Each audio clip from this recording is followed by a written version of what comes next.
আপনার মাধ্যমে দেশের যারা এই বাংলাদেশ প্রতিদিনের এই অনুষ্ঠান শুনবেন তাদের জন্য বলছি, বিআরটি এর একটা ওয়েবসাইট আছে www.brta.gov.bd।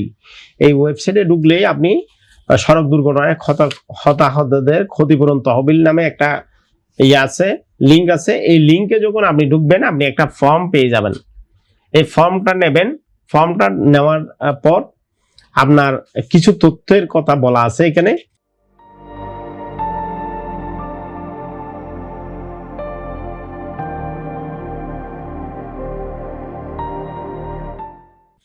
আপনার অর্থাৎ দুর্ঘটনায় নিহত ব্যক্তি হলে নিহত ব্যক্তি এবং আবেদন করবেন তার রিলেটেড ব্লাড রিলেটেড কেউ, অর্থাৎ স্বামী মারা গেলে স্ত্রী, স্ত্রী মারা গেলে স্বামী, এবং পরিবারের কোনো সদস্য মারা গেলে তার মা অথবা বাবা আবেদন করবেন।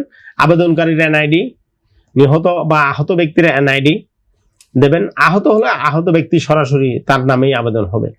এই আবেদনের সাথে তার চিকিৎসা সংক্রান্ত কাগজ এবং ন্যূনতম একটা জিডি প্রমাণের জন্য সংবাদপত্রে প্রকাশিত নিউজ, এই সমস্ত কয়েকটা ছোটখাটো তথ্য দিয়ে আপনি আবেদন করবেন। অনেক দুর্ঘটনা আছে যেটা সংশ্লিষ্ট এক সময় আবেদন করতে হচ্ছে। আমি বলছি যে অনেক দুর্ঘটনা আছে যেটি তো সংবাদপত্রে প্রকাশিত হয় না। না হলে অসুবিধা নেই, আপনি থানায় ন্যূনতম একটা জিডি করবেন, কোনো অসুবিধা নেই। এবং কারণ হলো এটা স্থানীয় বিআরটি অফিস, অর্থাৎ আপনি যেই উপজেলায় বসবাস করেন অথবা যেই জেলায় বসবাস করেন ওই জেলার বিআরটি এর অফিসে আপনি সহকারী পরিচালকের কাছে আবেদনটা করবেন, জমা দেবেন। এবং জমা দেওয়ার পরে তারা একটা স্থানীয় তদন্ত করেন। এই তদন্ত করে আপনার আবেদনটা চূড়ান্ত করে। এখন এই ক্ষেত্রে যে কারো অনেকে বাংলাদেশে, আমি দীর্ঘদিন যাবত নাগরিক অধিকার কর্মী হিসেবে কাজ করি, অনেকে যদি আমার কাছে সহযোগিতা চাই, পরামর্শ চাই, অনেকের কাছে আমার নাম্বার আছে, গুগলে চার্জ দিলে আমার নাম্বার পাওয়া যায়। সহযোগিতা চাইলে আমরা করি, আমরা করতে পারি। কিন্তু এখন ব্যাপারটা হলো যে মানুষের মধ্যে আগ্রহটা কম। অনেককে আমরা বলি ভোগান্তির ভয়ে যে এটা আবেদন করতে গিয়ে যেই সহায়তা পাবো তার চেয়ে ভোগান্তি বা কখনো কখনো অনিয়মের আশ্রয়। তবে এখানে দেখুন, এখানে আপনার মাধ্যমে আমি একটা আবেদন সরকারের কাছে রাখতে চাই, কারণ বর্তমান সরকারকে আমি অনেক বেশি কনসার্ন বলে মনে করি সাধারণ পাবলিকের এই সমস্ত বিষয়গুলোতে। এখানে অনেক টাকা পড়ে আছে, এই টাকাগুলো কিন্তু সরকারের এই যে জনগণের কাছ থেকে বিভিন্ন প্রক্রিয়া নেওয়া। এবং এখানে যদি একটু বলেন যে ক্ষতিপূরণটা কি পরিমাণ পাওয়া যায়। এখানে ধরেন ক্ষতিপূরণটা নিহতের ক্ষেত্রে 5 লক্ষ টাকা দিচ্ছে এখন, আর আহতের ক্ষেত্রে অঙ্গহানি হলে 3 লক্ষ টাকা, আর এমনি সাধারণ ইনজুরি হলে 1 লাখ থেকে 2 লাখ টাকা পর্যন্ত ক্ষতিপূরণ পাই।